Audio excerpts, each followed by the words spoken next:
समय के आरंभ से ही एक प्रश्न मनुष्य को सदा पीड़ा देता है कि वो अपने संबंधों में अधिकतम सुख और कम से कम दुख किस प्रकार प्राप्त कर सकता है। क्या आपके सारे संबंधों ने आपको संपूर्ण संतोष दिया है? विचार कीजिए। हमारा जीवन संबंधों पर आधारित है। हमारी सुरक्षा संबंधों पर आधारित है। इसी कारण हमारे जीवन के सारे सुखों का आधार भी संबंध है।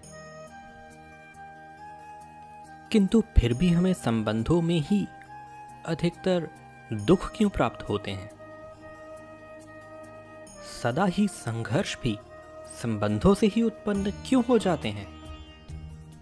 कभी विचार किया है? जब कोई व्यक्ति किसी अन्य व्यक्ति के विचार अथवा कार्य को स्वीकार नहीं करता, उसमें परिवर्तन करने का प्रयत्न करता है, तो संघर्ष जन्म लेता है। अर्थात जितना अधिक अस्वीकार उतना ही अधिक संघर्ष, और जितना अधिक स्वीकार उतना ही अधिक सुख। क्या ये वास्तविकता नहीं? यदि मनुष्य स्वयं अपनी अपेक्षाओं पर अंकुश रखे, अपने विचारों का विश्लेषण करे, किसी अन्य व्यक्ति में परिवर्तन करने का प्रयत्न ना कर स्वयं अपने भीतर परिवर्तन करने का प्रयास करे, तो क्या संबंधों में संतोष प्राप्त करना इतना कठिन है? अर्थात क्या स्वीकार ही संबंध का वास्तविक अर्थ नहीं? जब किसी व्यक्ति को किसी घटना में अन्याय का अनुभव होता है, तो वो घटना उसके अंतर मन को झकझोर देती है। समस्त जगत उसे अपना शत्रु प्रतीत होता है।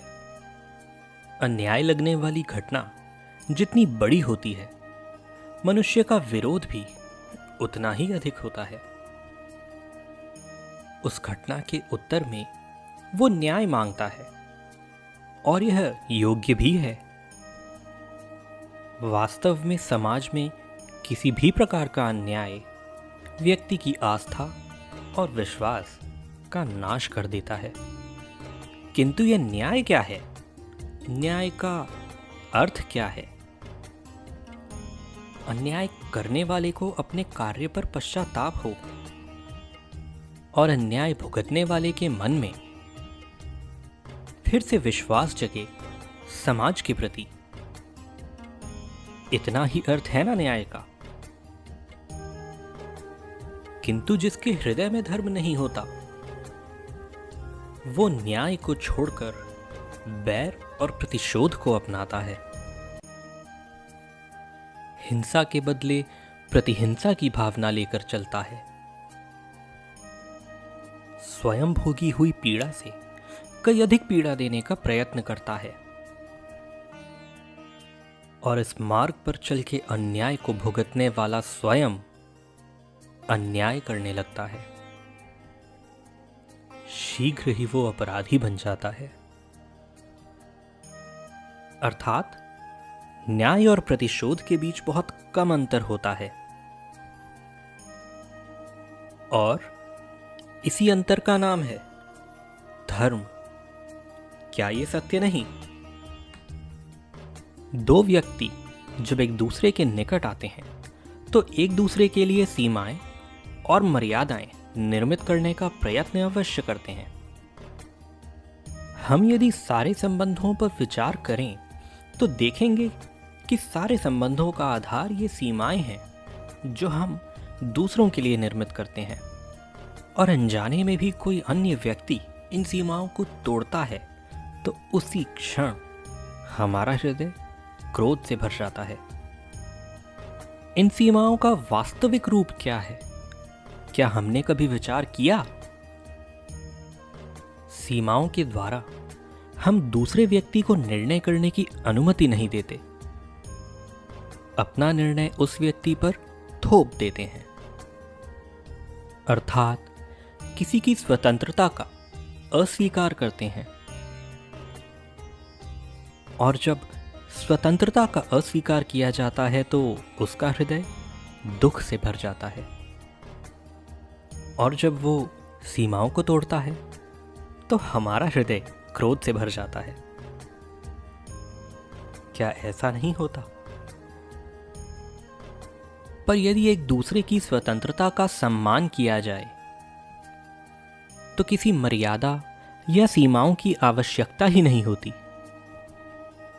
अर्थात जिस प्रकार स्वीकार किसी संबंध का देह है, क्या वैसे ही स्वतंत्रता किसी संबंध की आत्मा नहीं? निर्णय के क्षण में हम सदा ही किसी अन्य के सुझाव, सूचना, मंत्रणा या परामर्श को आधार बनाते हैं, और हमारे भविष्य का आधार हमारे आज लिए गए निर्णय पर होता है।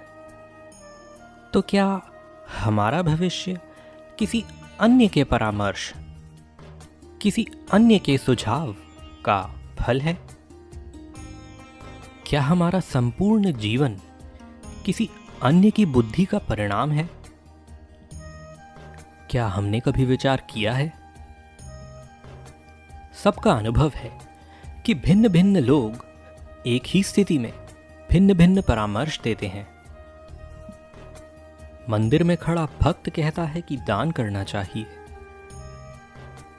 और चोर कहता है कि यदि अवसर मिले तो इस मूर्ति के श्रृंगार चुराओ।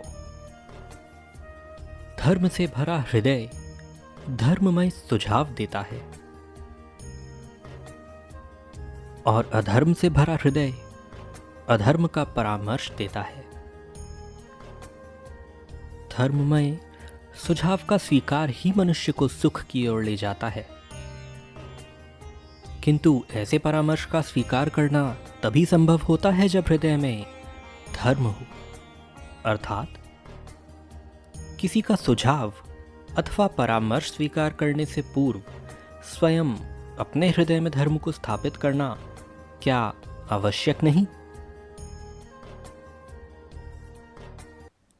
जुड़िए जीवन के सूत्र से इस चैनल को सब्सक्राइब करके वीडियो को लाइक एवं शेयर करना ना भूलें।